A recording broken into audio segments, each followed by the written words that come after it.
मी आणि माझा मित्र आम्ही चाय पित होतो आणि चहा पिता पिता ते 5-6 मुलं आले, रस्त्यामध्ये उभे होते. त्यांनी सांगितलं की संतोष भैयांनी की साईडला थांबावा. ते म्हणे हा ठीक आहे, आम्ही आमचा एक मित्र येतोय त्याची वाट बघतोय.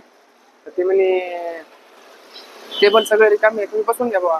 मग 5-10 मिनिटात माझा चहा पिऊन झाला. समोरचा माझा एक मित्र होता, त्यांनी पण त्याचा नाश्ता झाला आणि त्यांनी अचानक हल्ला केला. संतोषचा फ्रीज तोडला, बाहेरचं टेबल बिबल फोडले. त्यांच्या हातात कोयते होते 5-6 जणांच्या. तोडून शनी इकडे पळताना त्यांनी 5-6 गाड्यांचे नुकसान पण केली. दहशत करून शनी टू व्हीलरवर निघून गेले पळून. काही बांधील नव्हतं तोंडाला, काही नाही, ओपनच होते. आणि समोरच्या लोकांना सांगायचे काही तुम्ही येऊ नका आमच्या समोर, आम्ही डोक्यात कोयता मारू तुमच्या. नमस्कार, मी प्रवीण इंगिरे. पंडित कॉलनीमध्ये मी दाढी कटिंग करण्यासाठी आलेलो होतो आणि अचानक मुलांचं काहीतरी भांडणं झाले आपसामध्ये. त्यांच्या हातात कोयते होते, 5-6 जणांचा ग्रुप होता वाटतं.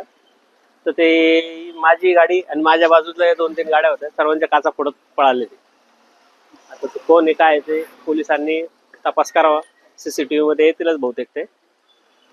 काय कारण काय तिथं हॉटेलवर त्यांचे काहीतरी आपसामध्ये भांडणं झाले ग्रुपमध्ये, का हॉटेल मालकाशी झाले, बिल देण्यावरून झाले बहुतेक, का त्याला खंडणी मागत होते काय माहिती.